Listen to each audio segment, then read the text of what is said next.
తీతుకు రాసిన పత్రిక రెండో అధ్యాయము 13వ వచనాన్ని మనము చదువుతూ ఉన్నాము, ధ్యానిస్తూ ఉన్నాము. ఇది తీతుకు రాసిన పత్రికలో 21వ మెసేజ్. ఒకవేళ మీరు డైరెక్ట్‌గా గనక ఈ మెసేజ్ వింటున్నట్లయితే నా రిక్వెస్ట్ ఏంటంటే, మీరు ముందు చెప్పినటువంటి 20 మెసేజెస్ కూడా మీరు వింటే, తీతుకు రాసిన పత్రిక గ్రంథం అంతా గూడా నేను వచనం తర్వాత వచనము, పదము విడిచిపెట్టకుండా చెప్తూ వస్తున్నాను. సో, మీకు చక్కగా వాక్యం అంతా గూడా అర్థం జేసుకోగలుగుతారు. అలాగే క్రొత్త నిబంధన అంతా చెప్పాలని ప్రయత్నం జేస్తున్నాము. పాత నిబంధన గూడా పుస్తకం తర్వాత పుస్తకం చెప్పాలని ప్రయత్నం జేస్తున్నాము. దయచేసి మరి సీక్వెన్షియల్‌గా బైబిల్ అంతా వినటము, నేర్చుకోవటం మనకు మంచిది. సో, దేవుని వాక్యం అంతా గూడా, దేవుని సంకల్పం అంతా గూడా ఒక దేవుని బిడ్డ తెలుసుకోవాలి. భూమి మీద ఆయన కోసము, ఆయన మహిమ కోసం, ఆయన సంకల్పం కోసం మనం బ్రతకాలంటే, ఆయన వాక్యం అంతా గూడా మనకు మన హృదయాలలో ఉండాలి. తీతుకు రాసిన పత్రిక రెండో అధ్యాయము 13వ వచనంలో ఈ మాట ఉంటదనమాట. ఇలా మొదలవుతుంది ఆ వచనము. ఆయన శుభప్రదమైనటువంటి నిరీక్షణ నిమిత్తము అని 12వ వచనం ఆఖరిలో ఆపాడు. ఆ శుభప్రదమైన నిరీక్షణ, శుభము మంచి చేసేటువంటి, మంచి జరిగించబోయేటువంటి ఆ నిరీక్షణ ఏంటంటే దేవుని కుమారుని యొక్క రాకడ అది జరిగిస్తది అని చెప్తున్నాడు. ఆయన రాకడ గురించి మాట్లాడుతూ క్రీస్తు గురించి, క్రీస్తు యొక్క దైవత్వం గురించి ఇక్కడ పౌలు ఏం రాశాడో మనము చూద్దాం. 13వ వచనంలో అంటాడు, అనగా మహాదేవుడును మన రక్షకుడైన యేసుక్రీస్తు మహిమ యొక్క ప్రత్యక్షత కొరకు ఎదురు చూస్తూ ఉన్నాము అనేటువంటి మాట అక్కడ చూస్తామన్నమాట. సో, పౌలు క్రీస్తు గురించి చెప్తూ చాలా చక్కగా క్రీస్తుని వర్ణించాడు. 2 పదాలతో వర్ణించాడు. మహాదేవుడు అనేటువంటిది ఒక డిస్క్రిప్షన్ అనేటువంటిది. రక్షకుడు అనేటువంటిది ఇంకొక డిస్క్రిప్షన్. ఈ 2 డిస్క్రిప్షన్స్‌ని వాడి పౌలు క్రీస్తును, యేసుక్రీస్తును వివరించాడు, వర్ణించాడు. ఎలా వర్ణిస్తున్నాడంటే, ఈ వర్ణన నాకు చూసినప్పుడు ఎలా అనిపిస్తుందంటే, ఓహ్! యేసుక్రీస్తు ఎవరంటే ఆయన తండ్రితో సమానుడు. ఆయన మహాదేవుడు. అంతేకాదు ఆయన తండ్రి ఎలాగైతే రక్షకుడో, కుమారుడు గూడా అలాగే రక్షకుడు. సో, ఆయన మహాదేవుడు, అలాగే రక్షకుడు అని క్రీస్తు యొక్క దైవత్వం గురించి ఆయన ఆయన గురించి మాట్లాడటం మొదలుపెట్టాడిక్కడ. ఆయనెవరో వర్ణిస్తా ఉన్నాడు. ఆ వర్ణనను మనం 13వ వచనంలో చూస్తామనమాట. ఈరోజు నేను మెసేజ్ ముందుకు వెళ్ళకుండా, అంటే మిగిలిన పదాల మీదకి వెళ్ళకుండా 13వ వచనంలో 13, 14 నెక్స్ట్ మెసేజ్‌లో చూద్దాము.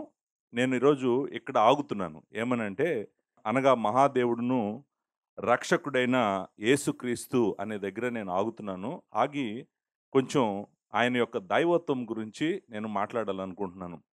క్రీస్తు శకము 318 సంవత్సరంలో అలెగ్జాండ్రియా అనేటువంటి పట్టణంలో ఆ పట్టణంలో ఉన్నటువంటి బిషప్ గారు, ఆయన పేరు అలెగ్జాండరు. అలెగ్జాండరు అక్కడున్నటువంటి కాపరులను క్రీస్తు గురించి ప్రీచ్ చేయమని అడిగాడు. ప్రీచ్ చేయమని అడిగినప్పుడు అక్కడున్నటువంటి అలెగ్జాండ్రియాలో ఉన్నటువంటి ఎల్డర్స్‌లో, పాస్టర్స్‌లో ఉన్నటువంటి ఒకాయన క్రీస్తు గురించి ప్రీచ్ చేశాడు. ఆహ్, అలెగ్జాండ్రియా మీకు తెలుసు ఎక్కడుందో, ఐగుప్తు దేశంలో, ఈజిప్ట్‌లో, నార్త్ ఈజిప్ట్‌లో మధ్యధరా సముద్రం మీద ఉంది. సో, అలెగ్జాండ్రియాలో 318 సంవత్సరంలో జరిగినటువంటి సంఘటనను మీకు చెప్తున్నాను. ఆయన ఈ కాపరి ప్రీచ్ చేశాడు క్రీస్తు గురించి. ఆయన క్రీస్తు గురించి ఏమని ప్రీచ్ చేశాడంటే, ప్రాముఖ్యంగా ఆయన ఎంచుకున్నటువంటి టెక్స్టు సామెతల గ్రంథము 8దో అధ్యాయము 22, 23 వచనాలను బేస్ చేసుకొని, మిగిలిన టెక్స్టులను కూడా బేస్ చేసుకొని, ఆయన ఏం చెప్పాడంటే, క్రీస్తు నిత్యుడు కాదు అని చెప్పాడు. క్రీస్తు నిత్యుడు కాదు. క్రీస్తు కలిగినవాడు. క్రీస్తు మొదటి సృష్టి. ఆయన లేనటువంటి సమయము ఉన్నది. ఆయన మొట్టమొదట దేవుడు చేసినటువంటి సృష్టి. ఆ తర్వాత ఆయన ద్వారా దేవుడు మిగిలింది చేశాడు. ఆయన లేని కాలము ఉంది. అంటే 2 విషయాలు ఆయన ఇక్కడ మాట్లాడాడు. ఒకటి, ఆయన నిత్యుడు కాదు అన్నాడు. యేసుక్రీస్తు నిత్యుడు కాదు అన్నాడు. రెండో పాయింట్ ఏమన్నాడంటే, యేసుక్రీస్తు తండ్రితో సమానుడు కాదు అన్నాడు. ఈ 2 ఆయన ప్రీచింగ్‌లో నుంచి బయటకు వచ్చినటువంటి విషయాలు. నిజానికి ఆయన అన్నటువంటి స్టేట్మెంట్స్‌లో 2 స్టేట్మెంట్సు చాలా ఇంపార్టెంట్ స్టేట్మెంట్స్. ఆ 2 నేను ఇక్కడ చేస్తాను. మొట్టమొదట ఏమన్నాడంటే, there was a time when he was not. అంటే ఆయన లేని సమయం ఉంది అన్నాడు. సో, అంటే నిత్యత్వాన్ని తిరస్కరించాడు. క్రీస్తు నిత్యుడు కాదు అన్నాడు. రెండవ మాట ఏమన్నాడంటే, the son of God is subordinate to the father. మనం దీన్ని సబార్డినేషనిజం అంటామనమాట. సబార్డినేషన్ అంటే అర్థం ఏంటంటే, తండ్రి పెద్దవాడు. ఆయన క్రింద కుమారుడు ఉన్నాడు గానీ, తండ్రికి ఈయన సమానుడు కాదు. ఈ 2 స్టేట్మెంట్స్‌ని బట్టి మన కన్క్లూజన్ మనము ఎలా అర్థం చేసుకోవచ్చంటే, ఏరియస్ అనేటువంటి పాస్టర్ గారు చెప్పినటువంటి స్టేట్మెంట్స్‌ని ఎలా అర్థం చేసుకోవచ్చంటే, మొట్టమొదటిది కుమారుడు నిత్యుడు కాదు. రెండోది ఆయన తండ్రికి సమానుడు కాదు అని బోధించాడు. ఈ బోధించటానికి ఆయన వాడినటువంటి మిగిలిన కొన్ని టెక్స్ట్‌లు గూడా నేను మీ ముందు పెడతాను. నేను ఈరోజు ఆ టెక్స్ట్‌ల యొక్క ఎక్స్‌పోజిషన్ నేను చేయట్లేదు. ఇది ఒక మెసేజ్. ఈ మెసేజ్‌లో నేను న్యూ టెస్టమెంట్ నుంచి లార్డ్ జీసస్ క్రైస్ట్ యొక్క దైవత్వం గురించి మీకు చూపించాలనుకుంటున్నాను. సో, ఆయన ఏరియస్ చూపించినటువంటి టెక్స్ట్‌ల గురించి నేను ఎక్స్‌పోజిషన్ చేయట్లేదు. ఒకవేళ నేను సీక్వెన్షియల్ ఎక్స్‌పోజిషన్‌లో ఎళ్తుంటే తప్పకుండా ఆ టెక్స్ట్‌లన్నీ వస్తాయి. వాటిని నేను డెఫినిట్‌గా వాటికి ఆన్సర్ చేసుకుంటూ వెళ్తాను. ఆయన సామెతలు 8, 22, 23 మాత్రమే కాకుండా కీర్తనల గ్రంథం 2వ అధ్యాయం 7వ వచనాన్ని కూడా వాడాడు. ఇదిగో నీవు నా కుమారుడవు నేడు నిన్ను కని ఉన్నాను అనేటువంటి మాట వాడాడు. అంతేకాదు ఆయన యోహాను సువార్త 14వ అధ్యాయం 28వ వచనము వాడాడు. తండ్రి నాకన్నా గొప్పవాడు అనేటువంటిది.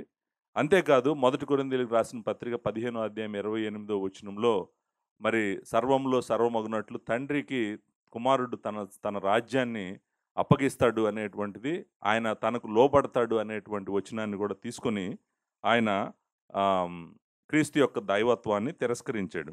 అంతేకాదు ప్రకటన గ్రంథం 3వ అధ్యాయం 14వ వచనము, కొలస్సీలకు రాసిన పత్రిక 1:15 మనందరికీ తెలుసు ఆయన అదృశ్య దేవుని స్వరూపి అయి సర్వ సృష్టికి ఆది సంభూతుడే ఉన్నాడు. ఆది సంభూతుడు అనేటువంటి మాటను తీసుకొని ఆయన ఏమన్నాడంటే ఆయన మొదటి సృష్టి, ఆయన మొదట దేవుడు తండ్రి అయిన దేవుడు కుమారుడిని చేశాడు. కుమారుడు ఉన్నవాడు కాదు, కలిగినవాడు చేశాడు అని చెప్పి ప్రీచ్ చేశాడు. ఆయన ప్రీచింగ్ కొంత ఇన్‌ఫ్లూయెన్స్ అయింది. చాలా చాలా వరకు కొంతమంది ఓహ్! ఈ ఈ ఇది కూడా కరెక్టేమో అన్నట్టుగా మరి రోమా సామ్రాజ్యంలో ఉన్నటువంటి కొంతమంది కాపర్లు ఫాలో అవ్వటం మొదలుపెట్టారు. సామ్రాజ్యంలో నిజానికి రోమన్ ఆహ్, చక్రవర్తి దగ్గర వరకు ఇష్యూ వెళ్ళింది. వెళ్ళినప్పుడు ఆయన 325 సంవత్సరం. ఇప్పుడు 318 నుంచి 325కి వస్తున్నాము. 325 సంవత్సరంలో ఆయన బిషప్స్‌ని, పాస్టర్స్‌ని అందరిని గూడా ఒక చోటకి తీసుకొనొచ్చి ఏరియస్ బోధిస్తున్నటువంటి బోధను మీరు చూడండి, వినండి, దేవుని వాక్యానుసారంగా ఏంటి అనేటువంటిది మీరు స్పందించాలి అని చెప్పి ఒక first church council ecumenical council ఫస్ట్‌ది నైసియాలో జరిగింది. ఆ నైసియా అనేటువంటి పట్టణం గూడా ఇప్పుడు మోడర్న్ టర్కీలో ఉంది. ఇస్తాన్బుల్‌కి పెద్ద దూరమేం గాదు. ఇస్తాన్బుల్ కాన్స్టాంటినోపుల్ అంటాం గదా! దానికి పెద్ద దూరమేం గాదు. సో, నైసియాలో ఈ గ్యాదరింగ్ జరిగిందనమాట. 250-300 మంది బిషప్స్, కాపర్లు అందరూ కలిసి ఏరియస్‌ని ఏరియస్ పొజిషన్ ఏంటో చెప్పమన్నారు. ఏరియస్ నిలబడి నేను ఇందాక నుంచి చెప్పినటువంటి వచనాలన్నీ కోట్ చేస్తూ, కుమారుడు లేనటువంటి కాలం ఉంది. కుమారుడు నిత్యుడు కాదు. రెండోది కుమారుడు ఉన్నవాడు కాదు, కలిగినవాడు. అంతేకాదు కుమారుడు తండ్రికి సమానుడు కాదు అని చెప్పి, నేను మీకు చెప్పినటువంటి వచనాలు మొదటి కొరింథీయులకు రాసిన 15వ అధ్యాయము 28వ వచనం కానివ్వండి, కీర్తనలు 2:7 కానివ్వండి, తర్వాత యోహాను సువార్త 14వ అధ్యాయము 28వ వచనం కానివ్వండి, కొలస్సీ 1:15 కానివ్వండి, ప్రకటన గ్రంథం 3:14 ఇలాంటి వచనాలన్నీ వాడి ఆయన తన ఆర్గ్యుమెంట్‌ని కాపర్ల ముందు మన బిషప్స్, కాపర్లు అందరి ముందు ప్రజెంట్ చేశాడు. ప్రజెంట్ చేసినప్పుడు ఆయన రైజ్ చేసిన టెక్స్ట్‌లన్నిటికి కూడా వాళ్ళు స్పందించారు. స్పందించి ఇదిగో ఈ టెక్స్ట్‌కి అర్థం ఇది, ఈ టెక్స్ట్‌కి అర్థం ఇది అని స్పందించారు. కానీ నేను నేను కూడా దేవుని వాక్యము వచనం తర్వాత వచనం చెప్పుకుంటూ వెళ్తున్నాను. బైబిల్ ఎలా చదవాలి అనేటువంటిది హెర్మెన్యూటికల్ ప్రిన్సిపుల్స్ వాడుతూ అంటే హిస్టారికల్‌గా, గ్రామాటికల్‌గా, లిటరల్‌గా బైబిల్ చదవాలని బోధించేటువంటి నేను జాగ్రత్తగా బైబిల్‌ని చెప్పుకుంటూ వెళ్తున్నాను. నిజంగా దేవుని వాక్యము ఏదైతే చెప్తుందో మనం అదే చెప్పాలి. మన మన ఎలీజియన్స్ ఎప్పుడు కూడా దేవునికి, దేవుని వాక్యానికి, ఏ వ్యక్తికి కాదు. సో, ఏరియస్ చెప్పిన దాన్ని అందరూ విన్నారు. ఏరియస్ ఏదైతే చెప్పాడో కౌన్సిల్ అంతా వింది. చర్చ్ కౌన్సిల్ అంతా కూడా. విన్న తర్వాత ఏరియస్‌కి రెస్పాన్సెస్ ఇచ్చారు. రెస్పాన్సెస్ ఇచ్చిన వాళ్ళలో అలెగ్జాండ్రియా చెందినటువంటి బిషపే ఉన్నాడు. ఆయన పేరు అలెగ్జాండరు. ఆయనున్నాడు. ఆయనతో పాటు అథనేషియస్ అనేటువంటి ఇంకొక ఎల్డర్ పాస్టర్ గూడా ఉన్నాడు. వీళ్ళందరూ గూడా ఏరియస్ చెప్తున్నటువంటి ఈ బోధ ఏంటి అని పరీక్షించి ఆయనకు సమాధానం జెప్పారు.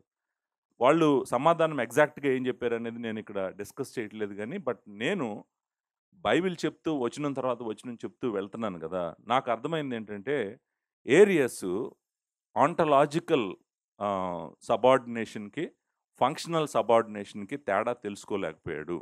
అది కొలస్సీలకు రాసిన పత్రిక నుంచైనా, లేకపోతే కీర్తనలు 2వ అధ్యాయమైనా, మొదటి కొరింథీయులకు రాసిన పత్రిక 15వ అధ్యాయంలోనైనా గూడా మనం ఈ వచనాలను సందర్భంలో చూస్తూ చదివితే గనక మనకు ఏమర్థమవుతుందంటే, ఆంటలాజికల్ ఈక్వాలిటీ, ఫంక్షనల్ సబార్డినేషన్ ఈ రెండిట్లో ఏరియస్ తప్పు అర్థం చేసుకున్నాడు. అంటే అర్థం ఏంటంటే, ఇప్పుడు ontological equality and functional subordination అంటే ఏంటో చెప్తాను. మనకు అర్థం కావటం కోసం చెప్తాను. ఉదాహరణకి భార్య, భర్త ఇద్దరు గూడా ఆంటలాజికల్‌గా సమానము. ఇద్దరు సమానమే. ఇద్దరిలో సమానమైనటువంటి దేవుని స్వరూపం ఉంది. ఇద్దరు మనిషే. సో, అది మనము ఆంటలాజికల్ ఈక్వాలిటీ అంటాం. అంటే అర్థం ఏంటంటే, వాళ్ళు ఏమై ఉన్నారో వాళ్ళిద్దరు దాంట్లో సమానంగా ఉన్నారు. స్త్రీ, పురుషుడు అనేటువంటిది. కానీ ఫంక్షనల్‌గా వాళ్ళిద్దరు సమానం కాదు. ఫంక్షనల్ సబార్డినేషన్ ఉంది. అంటే అర్థం ఏంటంటే, భర్త కుటుంబానికి నాయకత్వం వహించాలి. భార్య భర్తకు లోబడాలి. భర్త భార్యను ప్రేమించాలి. సో, అక్కడ ఆయన శిరస్సుగా ఉన్నప్పుడు ఆమె ఆయనకు లోబడాలి. సో, ఫంక్షనల్‌గా ఈమె ఆయనకు లోబడుతుంది కాబట్టి, ఈమె ఆంటలాజికల్‌గా ఆయనకన్నా తక్కువ వ్యక్తి అని మనం అనగూడదు. దాన్ని ontological equality and functional subordination అంటాము. నేననుకుంటాను ఏరియస్ చేసిన బిగ్ మిస్టేక్ ఏంటంటే, తండ్రితో సమానుడైనటువంటి క్రీస్తును ఫంక్షనల్ సబార్డినేషన్ ఉన్న వర్సెస్ అన్నీ గూడా ఆంటలాజికల్ సబార్డినేషన్ అనుకోని, తండ్రికి సమానుడు కాదు అని, నిత్యుడు అని, కలిగినవాడు అని చెప్పి బోధించడం మొదలుపెట్టాడనమాట. సో, తండ్రి నాకన్నా గొప్పవాడు అన్నప్పుడు ఆయన మాట్లాడుతుంది ఫంక్షనల్ సబార్డినేషన్. అంతేకాదు ఎక్కడ ఈ వచనాలు ఎక్కడ చూసినా గూడా రెండవది కొలస్సీలకు రాసిన పత్రిక మొదటి అధ్యాయం 15వ వచనంలో ఆయన దేవుని స్వరూపి, అదృశ్యుడైన దేవుని స్వరూపి. ఆయన దైవత్వం గురించి మాట్లాడుతున్నాడు. తర్వాత ఆయన ఆది సంభూతుడు అన్నప్పుడు గ్రీక్ పదము ప్రోటోటాకాస్ అంటాం. ఆ మాటను నేను వివరించాను. యాక్చువల్‌గా కొలస్సీలకు రాసిన పత్రికను నేను వచనం తర్వాత వచనం చెప్పాను. 48 మెసేజెస్ చెప్పాను. దాంట్లో ఒక మెసేజ్ ఓన్లీ ఆది సంభూతుడు అంటే ఏంటి? అర్థము ఏంటి? అనేటువంటి మాటను నేను వివరించాను. ఆది సంభూతుడు అంటే అర్థము మొదట జన్మించిన వాడు కాదు. ఆయన ఆయన సుప్రీమసీ గురించి మాట్లాడుతుంది. ఆయన యొక్క ఉన్నత స్థానం గురించి మాట్లాడుతుందని చెప్పి నేను మాట్లాడాను. చెప్పాను గూడా, ఎక్స్‌ప్లెయిన్ చేశాను. సో, ఆయన ఎక్స్‌ప్లనేషను నేననుకుంటాను ఏరియసు క్రీస్తుని సరిగ్గా అర్థం చేసుకోలేదు. అలాగే సామెతల గ్రంథం 8వ అధ్యాయం 22, 23 వచనాల్లో సామెతల గ్రంథం 8వ అధ్యాయం మాట్లాడుతుందంతా ఏంటి? అట్లా మాట్లాడుతుందంతా జ్ఞానం గురించి మాట్లాడుతుంది. జ్ఞానమును పర్సానిఫై చేసి అంటే పర్సానిఫై అంటే ఒక అవతారం ఎత్తి మాట్లాడుతుందనమాట జ్ఞానము. సో, ఒక మనిషిలాగా నేను అంటూ మాట్లాడుతుంది. సో, అక్కడ ఆ వచనాల్లో 8, 22, 23లో క్రీస్తున్నాడా లేదా అనేటువంటిది ఒక డిస్కషను.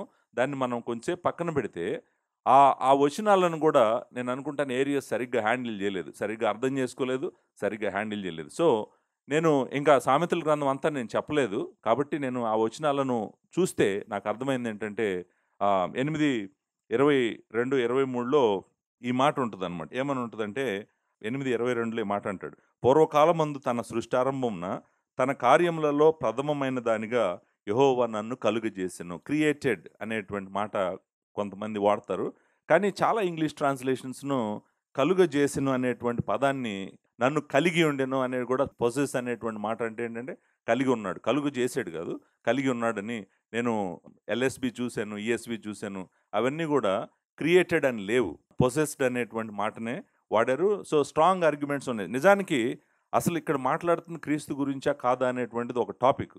అది విడిచిపెట్టేసి అంటే దేవుని వాక్యంలో క్రీస్తును గూర్చినటువంటి స్పష్టమైనటువంటి వచనాలను అన్నిటిని విడిచిపెట్టి ఏరియస్ ఇలాంటి వర్సెస్‌ని తీసుకొని ఆర్గ్యూ చేయటం విన్నారు. విన్న తర్వాత అందరూ కలిసి చక్కగా ఏరియస్ మాట్లాడిందంతా విన్నారు. విని ఆయన ఆర్గ్యుమెంట్స్ అన్నీ తీసుకున్న తర్వాత మరి చర్చ్ కౌన్సిల్ నైసియా కౌన్సిల్ ఆయనకు న్యూ టెస్టమెంట్ నుంచి చక్కగా క్రీస్తు ఎవరో ఒక్కొక్క వచనం తీసి ఎక్స్‌ప్లెయిన్ చేశారు. ఒక్కొక్క వచనం తీసి ఎక్స్‌ప్లెయిన్ చేశారు. నిజానికి నేను కూడా అదే ఈరోజు చేయబోతున్నాను. ఎందుకంటే క్రీస్తు ఎవరు అనేటువంటిది న్యూ టెస్టమెంట్ అపోస్తలులు, ప్రవక్తలు చాలా చక్కగా మనకు వివరించారు క్రీస్తు ఎవరు అనేటువంటిది. మనకేమీ యాంబిగ్విటీ గాని, క్వెషన్ గాని ఏమీ లేదు. అంత చక్కగా వివరించిన వచనాలన్నిటిని కూడా వాళ్ళు చూపించారు. చూపించి వివరించిన తర్వాత ఏరియస్ బోధను అబద్ధ బోధ అని చెప్పి కౌన్సిల్ ఖండించిందనమాట. ఏరియనిజం అంటాం. ఏరియనిజం అనేటువంటిది 325 సంవత్సరంలో నైసియా అనేటువంటి పట్టణంలో మనము తెలుగులో నికేయ విశ్వాస ప్రమాణం అని కూడా మనం అంటాం. ఆ కౌన్సిల్ ఒక నైసిన్ క్రీడ్‌ని రిలీజ్ చేశారనమాట. నైసిన్ క్రీడ్‌లో క్రీస్తు ఎవరో చెప్పారు. చెప్పి ఏరియస్ బోధిస్తున్నటువంటి బోధ తప్పుడు బోధ. ఏరియనిజం తప్పుడు బోధ అని చెప్పి ఖండించి వాళ్ళు ఈ నికేయ విశ్వాస ప్రమాణమును రిలీజ్ చేయడం జరిగిందనమాట. సో, ఈ నైసిన్ క్రీడ్‌లో అంటే ఈ సంఘాలకు సంబంధించినటువంటి కాపర్లు అందరూ, బిషప్‌లు అందరూ కలిసి డిక్లేర్ చేసినటువంటి ఈ క్రీడ్‌లో క్రీస్తు గురించి ఇలా రాశారు. ఏమని రాశారంటే, ఆయన ఏక కుమారుడును అద్వితీయుడునగు ప్రభువైన యేసుక్రీస్తును నమ్ముచున్నాము. ఈయన జగములన్నిటికీ ముందు తండ్రి నుండి కలిగినవాడు, దేవుని నుండి దేవుడును, వెలుగు నుండి వెలుగును, నిజమైన దేవుడి నుండి నిజమైన దేవుడును, సృజించబడక జన్మించిన వాడును, తండ్రితో ఏకత్వము గలవాడును, సమస్తమును కలుగజేసిన వాడునై ఉన్నాడు. ఇక్కడి నుంచి ఆయన ఏం చేశాడు, ఇప్పటి వరకు ఆయన ఎవరు అని చెప్పాడు. ఇక్కడ నుంచి క్రీడు ఏం చేశాడు అనేటువంటిది చెప్తుంది. మనకేం చేశాడు అనేటువంటి దాని గురించి కన్నా కూడా ఈయన ఎవరు. ఇక్కడ 2 అబ్జర్వేషన్స్ నేను చెప్తాను ఈ టెక్స్ట్‌లో నుంచి. ఒకటి, ఆయన జగములన్నిటికి ముందు తండ్రి నుండి కలిగినవాడు. దీన్ని మనము కలిగినవాడు అని ఉంది కదా దీంట్లో. మరి దాన్ని ఏమంటాం? బిగెట్టింగ్ అంటాం కదా! ఎటర్నల్ బిగెట్టింగ్ అని. బిగాటెన్ అనేటువంటి మాట. ఆ మాటను ఆధారం చేసుకొని రాశారు వీళ్ళు. మనము ఆ మాట చాలా సార్లు న్యూ టెస్టమెంట్‌లో చూస్తాము. అద్వితీయ కుమారుడు, జనతైక కుమారుడు అని అనువాదం చేయడం జరిగింది. దాన్ని వాళ్ళేమన్నారంటే, ఆయన కుమారుడు ఎందుకయ్యాడంటే, ఈయన తండ్రి ఎందుకయ్యాడంటే, ఈయన కుమారుడు ఎందుకయ్యాడంటే, నిత్యత్వం నుంచి నిత్యత్వం వరకు తండ్రి తన దైవత్వమును కుమారుడికి ప్రసరింపజేస్తా ఉన్నాడు. ప్రసరణ చేస్తా ఉన్నాడు. దానిని వాళ్ళేమంటారంటే ఎటర్నల్ జనరేషన్ అంటారు. సో, ఆ దైవత్వము ఆయనలో ఉన్న సమస్త దైవత్వాన్ని తండ్రి కుమారుడితో పంచుకుంటా ఉన్నాడు. నిత్యత్వం నుంచి. ఒకరోజు మొదలు పెట్టలేదు అది. వాళ్ళు ఉండటమే మొదటి నుంచి అలా ఉన్నారు.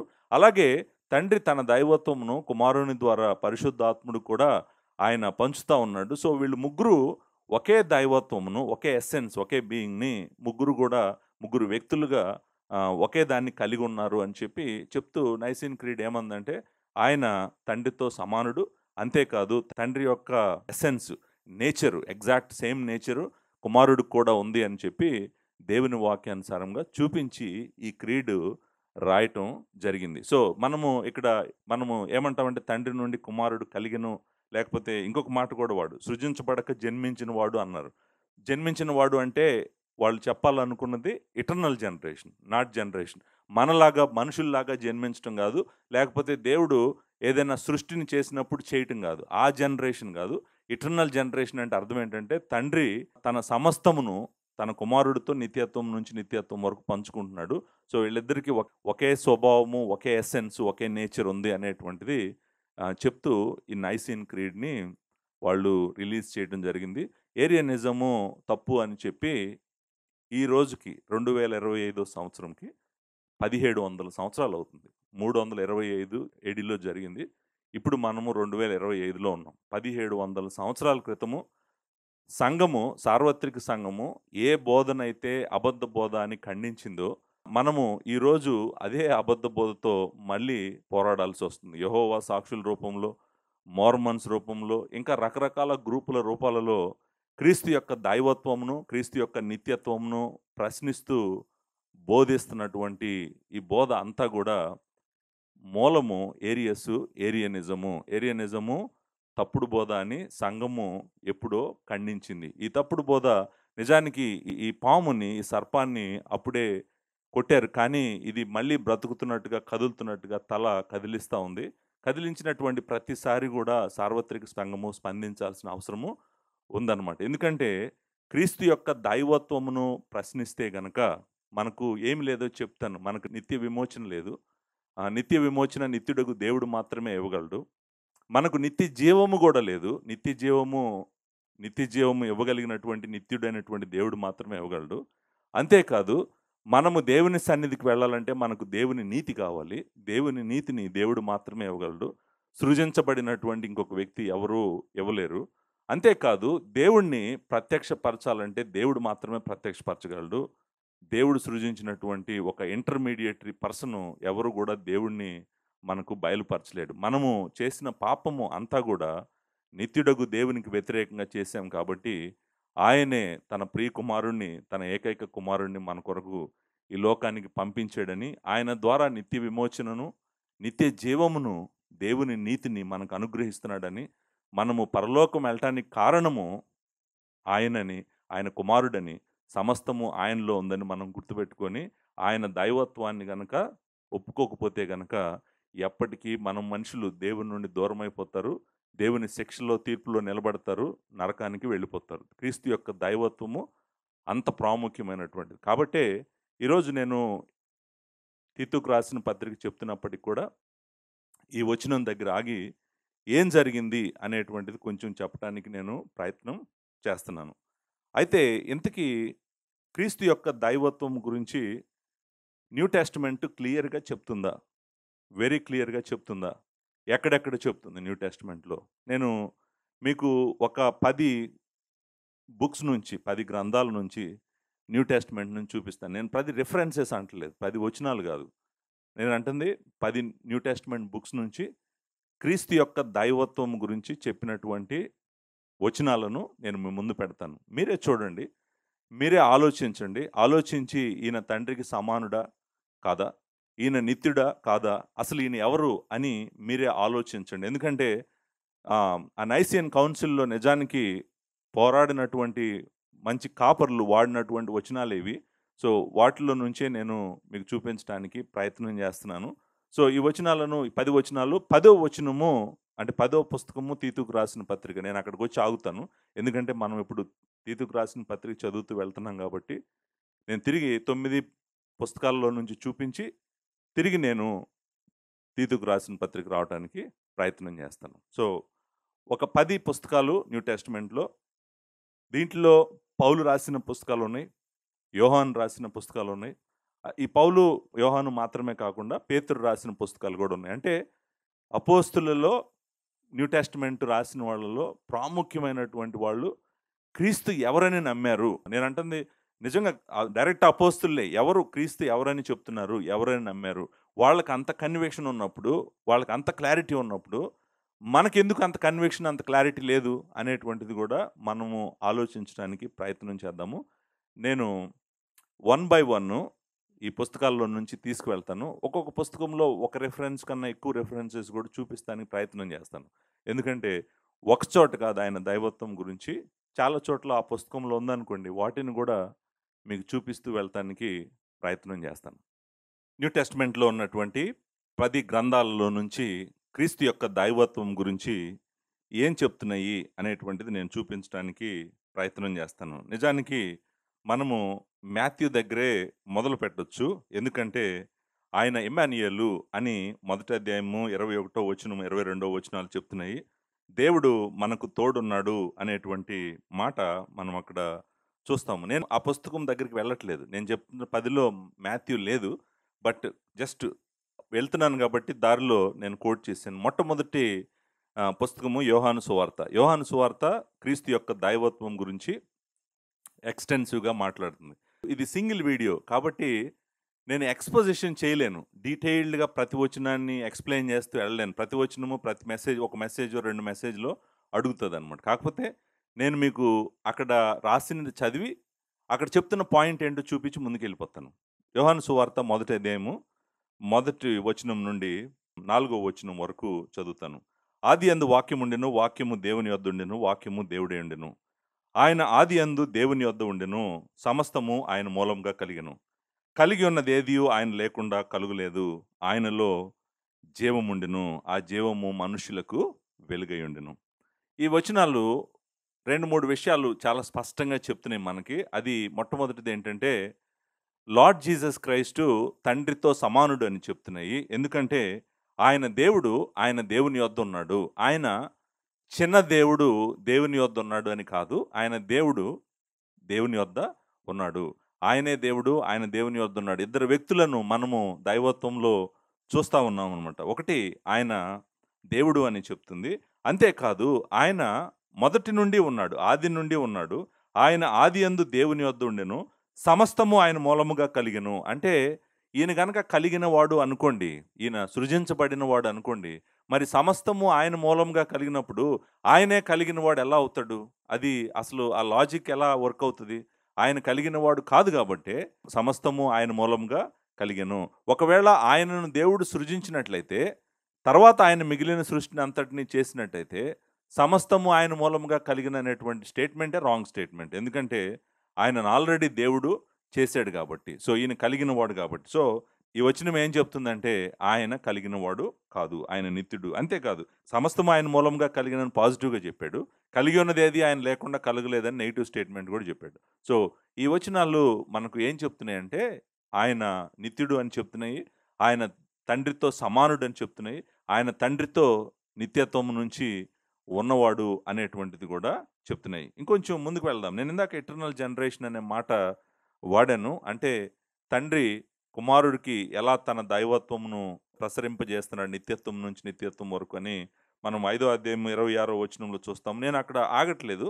నేను ముందుకే వెళ్ళిపోతున్నాను. 8వ అధ్యాయము 58వ వచనంలో ప్రభువు ఒక మాట అంటాడు. ఏమంటాడంటే, యేసు అబ్రహాము పుట్టక మునుపే నేను ఉన్నానని మీతో నిశ్చయముగా చెప్పుచున్నాను అనే మాట అన్నాడు. ఇక్కడ మీరు అనుకోవచ్చు, దీంట్లో పెద్ద విషయం ఏముంది? అబ్రహాం కన్నా ముందు ఈయన ఉన్నానని చెప్తున్నాడని అనుకోవచ్చు. కానీ ఇంట్రెస్టింగ్ విషయం ఏంటంటే, అబ్రహాం పుట్టక మునుపే నేను ఉన్నాను అనేటువంటి మాట ఇంపార్టెంట్ మాట. నేను ఉన్నాను అనేటువంటి మాట ఎగో ఏమి అంటాం మనం గ్రీక్‌లో.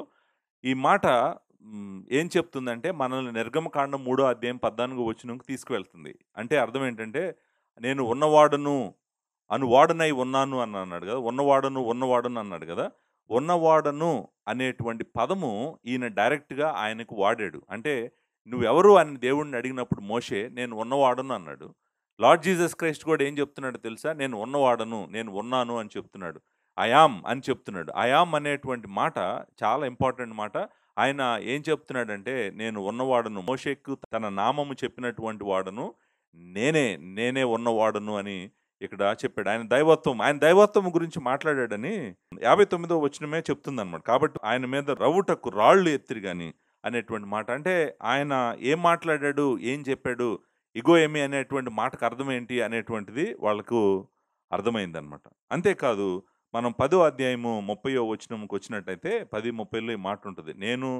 నేనును తండ్రియు ఏకమై ఉన్నామని వారితో చెప్పెను. నేను తండ్రి ఏకమవటం ఏంటి? మరి మనం చాలా సార్లు అడుగుతుంటారు గదా! ఎక్కడైనా క్రీస్తు నేను దేవుడినని చెప్పాడా? ఇక్కడ చెప్పాడు దేవుడినని. నేను తండ్రి ఏకమై ఉన్నాము. We are one. Father and I are one. అంటే అర్థమేంటి? తండ్రి నేను ఏకమై ఉన్నాము. నా యందు తండ్రి, తండ్రి యందు నేను ఉన్నాము అంటే అర్థమేంటి? వీళ్ళిద్దరికి ఉన్నటువంటి ఎసెన్సు, నేచరు ఒక నేచరే. Same nature. ఈ వచనము మనకేం చెప్తుందంటే, ఆయన తండ్రికి సమానుడు. తండ్రితో సమానుడిగా చేసుకున్నాడని మనము ఇక్కడ తర్వాత వచనాలు గనుక చదివామనుకోండి, మనకు అర్థమవుతది. అందుకు యూదులు ఏం చేశారు? 33వ వచనంలో, నువ్వు మనుష్యుడివై ఉండి దేవుడని చెప్పుకొనుచున్నావు గనుక దేవదూషణ చేసినందుకే నిన్ను రాళ్ళతో కొడతామని అంటుంది. సో, దేవుడని చెప్పాడంట. ఆయన దేవుడని చెప్పాడని యూదులకు అర్థమైతే, మిగిలిన వాళ్ళకి భూమి మీద ఉన్న వాళ్ళందరికీ ఎందుకు అర్థం అవ్వట్లేదు? ఆయన ఎక్కడైనా నేను దేవుడని చెప్పాడా అని అడుగుతున్నారు గదా! ఇదిగో ఇక్కడ చెప్పాడు ఆయన నేను దేవుడినని. చూడండి, మరలా మనం అర్థం చేసుకోవాలి. మొదటి శతాబ్దంలో యూదులు నమ్మినటువంటిది ఏంటంటే దేవుడు ఒక్కడేనని. మనము గూడా క్రైస్తవులం గూడా నమ్ముతుంది దేవుడు ఒక్కడేనని. ఆయన దేవుని యొక్క నామములు కలిగి ఉన్నాడు. దేవుని యొక్క అధికారము కలిగి ఉన్నాడు. ఆయన పాపములను క్షమించాడు. ఆయన ప్రార్థనను అంగీకరించాడు. ఆయన ఆరాధనను అంగీకరించాడు. సో, తండ్రికి ఏదైతే అర్పించారో మొత్తము ఆయన గూడా అంగీకరిస్తున్నాడు. నేను విశ్రాంతి దినానికి ప్రభువునన్నాడు. పాపాలను క్షమించాడు. సో, ఆయనను మనం చూస్తే ఆయన మొత్తం నేను దేవుని కుమారుడిని అన్నాడు. దేవుని కుమారుడు అనేటువంటి మాటే వాళ్ళకి అర్థమైంది యూదులకు. ఈయన దేవుడితో సమానంగా చేసుకుంటున్నాడని. దేవుని కుమారుడు ఈయన కలిగిన రోజు అవ్వలేదు. చాలామంది దేవుని కుమారుడు అనేటువంటి మాటని ఏమనుకుంటారంటే, ఓ దేవుడు ఈయన్ని సృష్టించాడు కాబట్టి ఈయన దేవుడి కుమారుడు అయ్యాడని అనుకుంటారు. అది కాదు. ఇటర్నల్ జనరేషన్ వల్ల ఆయన దేవుని కుమారుడయ్యాడు. దేవుని కుమారుడు అనేటువంటి పదము ఆయనకు నిత్యత్వం నుంచి నిత్యత్వం వరకు ఉన్నటువంటి పేరు.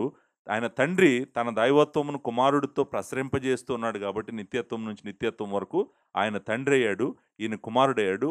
తండ్రి నుంచి కుమారుడు ద్వారా బయటికి పంపబడిన వాడు గనక స్పైరేషన్ అంటాం మనము. ఆయన్ని ఆత్మ అని, పరిశుద్ధాత్ముడు అని మనము పిలుస్తాము. సో, ఈ ముగ్గురు సేమ్ దైవత్వమును, సేమ్ ఎస్సెన్స్‌ని, సేమ్ దాన్ని కలిగి ఉన్నారు అనేటువంటిది కాబట్టి మనము దేవుడు ఒక్కడేని అంటున్నాం. సో, దానిని ప్రిజర్వ్ చేస్తూ ప్రభువు ఎక్కడికక్కడ నేను తండ్రితో సమానుడిని, నేను నిత్యుడిని అని చెప్పుకుంటూ వెళ్తున్నాడు. ఇది చాలామంది గమనించటం లేదు. సో, నేను యోహాను సువార్తలో 3 రిఫరెన్సెస్ కోట్ చేశాను. యోహాను సువార్త మొదటి అధ్యాయం కోట్ చేశాను, 8వ అధ్యాయం కోట్ చేశాను, 10వ అధ్యాయం కోట్ చేశాను. దీంతో ఫస్ట్ రిఫరెన్స్ అయిపోయింది. రెండో పుస్తకానికి నేను వెళ్తున్నాను. రోమీయులకు రాసిన పత్రిక 9వ అధ్యాయము 4వ వచనము, 5వ వచనము. 9వ అధ్యాయము 4వ వచనము, 5వ వచనము. 4వ వచనంలో ఇలా ఉంటుందన్నమాట. వీరు ఇశ్రాయేలీయులు దత్తపుత్రత్వమును, మహిమయు, నిబంధనలను, ధర్మశాస్త్ర ప్రధానమును, అర్చనాచారాదులను, వాగ్దానములను వీరివి. పితరులు వీరివారు, శరీరమును బట్టి క్రీస్తు వీరిలో పుట్టెను. ఆయన ఎవరు? క్రీస్తు గురించి మాట్లాడుతున్నాడు. ఈయన సర్వాధికారి అయిన దేవుడై ఉండి నిరంతరము స్తోత్రార్హుడై ఉన్నాడు. ఆమేన్. ఆయన చూడండి, నిరంతరము స్తోత్రార్హుడు, సర్వాధికారి అయినటువంటి దేవుడు అనేటువంటి ఇవి కూడా ఏం వర్ణిస్తున్నాయంటే, ఈయన తండ్రితో సమానుడు, అంతేకాదు ఈయన నిత్యుడు అనేటువంటిది మనకు అర్థమవుతుంది. సో, దీంతో నేను 3వ బుక్కి వెళ్తున్నాను. 3వ బుక్కు ఫిలిప్పీలకు రాసిన పత్రిక. ఫిలిప్పీలకు రాసిన పత్రిక 2వ అధ్యాయము 5వ వచనం నుండి 11వ వచనం వరకు ఉన్న వాక్యాన్ని చూద్దాం. 2వ అధ్యాయము 5వ వచనం. క్రీస్తు యేసున కలిగిన ఈ మనసు మీరును కలిగి ఉండండి. క్రీస్తు యేసులాగా ఉండాలి, ఆయన మనసు మనం కలిగి ఉండాలని చెప్తూ క్రీస్తు యేసుని వివరిస్తున్నాడు పౌలు. ఏమని అంటున్నాడు చూడండి. ఆయన దేవుని స్వరూపము కలవాడై ఉండి, ఆయనకు దేవుని స్వరూపం ఉందంట. దేవుని స్వరూపము కలవాడు అనేటువంటిది ఇంపార్టెంట్ మాట.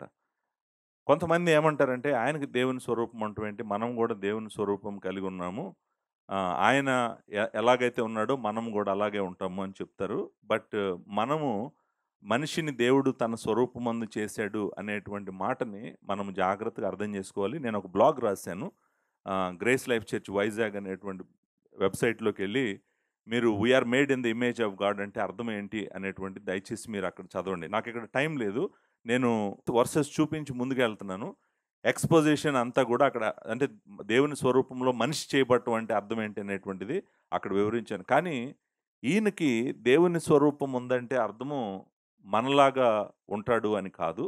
ఈయన దేవుడు కాబట్టే ఈయనకి దేవుని స్వరూపము ఉంది. ఎందుకు దేవుడు కాబట్టే దేవుని స్వరూపం ఉందని నేను చెప్తున్నానంటే, నెక్స్ట్ పాయింటే చెప్తుందనమాట. అక్కడ ఏమని చెప్తుంది చూడండి. ఆయన దేవుని స్వరూపం కలవాడై ఉండి దేవునితో సమానముగా ఉండుట విడిచిపెట్టకూడని భాగ్యమని ఎంచుకోనలేదు కానీ, దేవునితో సమానము అనే మాట ఉంది. ఈక్వల్. మనము సమానం అంటే ఏమంటాం? Equal. Equal in what? Equal in what అనేటువంటి ప్రశ్న మనం అడిగినప్పుడు సమానం దేంట్లో? సమానము అనేటువంటి మాట ఇక్కడ వాడిన విధానం చూస్తే కనుక ఆయన క్వాంటిటీలో క్వాలిటీలో, అంటే తండ్రి ఏమై ఉన్నాడో ఆయనతో సమానుడు అని చెప్పి పౌలు చెప్తున్నాడు. దేవునితో సమానముగా ఉండుట విడిచిపెట్టకూడని భాగ్యమని ఎంచుకోలేదంట. అంటే మహిమలో తండ్రితో నిత్యత్వం నుంచి ఉన్నటువంటి కుమారుడు, తండ్రి యొక్క ప్రియ కుమారుడు, ఏకైక కుమారుడు తండ్రితోనే మహిమలో ఉండటమే మంచిదని అనుకోకుండా దాన్ని విడిచిపెట్టడానికి తండ్రితో సమానత్వాన్ని విడిచిపెట్టి, ఎందుకంటే శరీరం ధరించబోతున్నాడు, మనుష్య రూపము దాల్చబోతున్నాడు. దాల్చటమే కాదు, తను ఈ మనిషి స్వభావము ఆయనను తీసుకోవడం వలన ఆయన మహిమ అంతా కూడా కనపడకుండా అయిపోతూ ఉంది. సో అప్పుడు అందుకే అంటాం మనము రిక్తునిగా చేసుకున్నాడు అనేటువంటి మాట కూడా మనం అంటాము. సో ఆయన తండ్రితో సమానుడు. ఇక్కడ పౌలు చెప్తున్నటువంటి మాట ఏంటంటే, ఒకే ఒక పాయింట్ మనం అర్థం చేసుకోవాల్సింది, నేను తండ్రికి సమానుడు. ఆ పాయింట్ మనం అర్థం చేసుకుందాం. ఆయన మనుషుల పోలికగా పుట్టాడు, దాసుని స్వరూపం తీసుకున్నాడు, రిక్తునిగా చేసుకున్నాడు. ఆయన మరణం పొందడానికి విధేయత చూపించాడు, తగ్గించుకున్నాడు. మరణంలో కూడా శిలువ మరణము ఆయన పొందాడు. ఇప్పుడు మీరు జాగ్రత్తగా ఆలోచించండి. తండ్రితో సమానుడైన ఈయన, నిత్యుడగు ఈయన భూమి మీద మనల్ని విమోచించడానికి రావాల్సొచ్చింది. మరలా చెప్తున్నాను, ఈయన గనక తండ్రితో సమానుడు కాకపోతే మనల్ని తండ్రి దగ్గరికి తీసుకువెళ్ళలేడు. ఈయన గనక చిన్న దేవుడైతే, చిన్న దేవుడు ఎక్కడున్నాడో అక్కడి వరకే తీసుకెళ్ళగలడు మనల్ని. మనల్ని దేవుని దగ్గరికి తీసుకెళ్ళలేడు. ఈయన తండ్రితో సమానుడు, నిత్య విమోచనను సంపాదించగలిగినటువంటి వాడు. దేవుడు తన కుమారుని, ప్రియ కుమారుని ద్వారా మాత్రమే మనల్ని విమోచించాలనుకున్నాడు. ఎందుకంటే అదొక్కటే దేవుడు ఏర్పాటు చేసినటువంటి మార్గము. తన కుమారుడిని పంపించాడు. తన కుమారుడిని సిలువకు అప్పగించాడు. తన కుమారుడిని సిలువలో శిక్షించాడు. దేవుని ఉగ్రత, శిక్ష ఆయన మీదకు తీసుకున్నాడు. మన కొరకై, మన స్థానంలో ఆయన తన ప్రాణం పెట్టాడు. సో, ఇదంతా ఇక్కడుంది. బట్ దాని తర్వాత ఒక ఇంట్రెస్టింగ్ అబ్జర్వేషన్ కూడా నేను మీకు చూపిస్తాను. ఇక్కడ క్రీస్తు తండ్రితో సమానుడు మాత్రమే కాదు. నేను ఇంకొక మాట కూడా ఇక్కడ చెప్తాను. అదేంటంటే, క్రీస్తు యెహోవాయే. నేను ఈ మాట ఆల్రెడీ చెప్పాను, మరలా చెప్తున్నాను. క్రీస్తు యెహోవాయే. ఎందుకు ఈ మాట నేను అంటున్నానంటే, ఉన్నవాడను అనేటువంటి పదము నుంచి వచ్చినటువంటి పదమే యెహోవా అనేటువంటిది.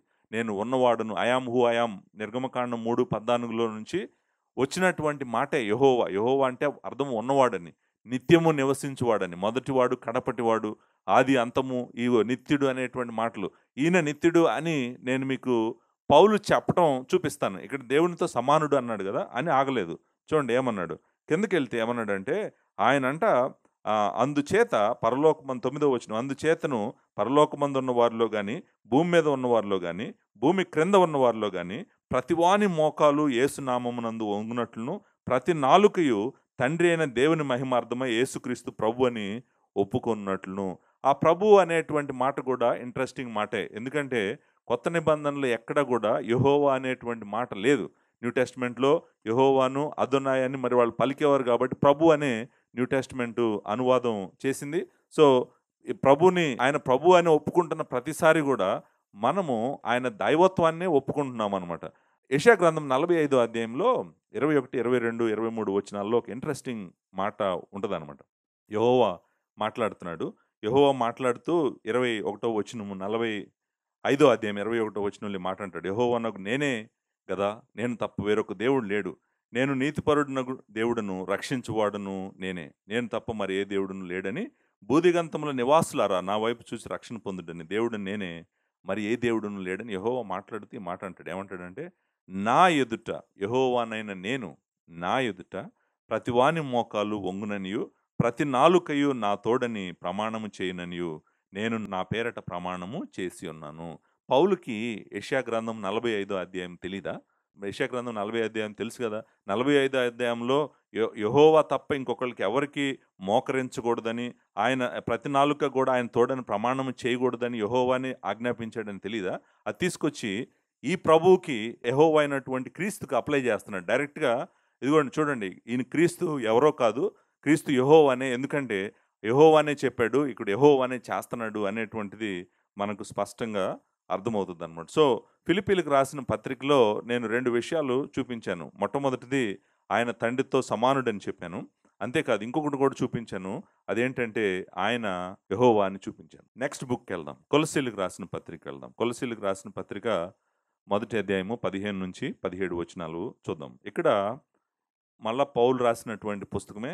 ఇక్కడ పౌలు లార్డ్ జీసస్ క్రైస్ట్ గురించి ఏమన్నాడో చూడండి. ఏమంటాడంటే, ఆయన అదృశ్య దేవుని స్వరూపి అయి సర్వ సృష్టికి ఆది సంభూతుడై ఉన్నాడు. నేను ఆల్రెడీ చెప్పాను.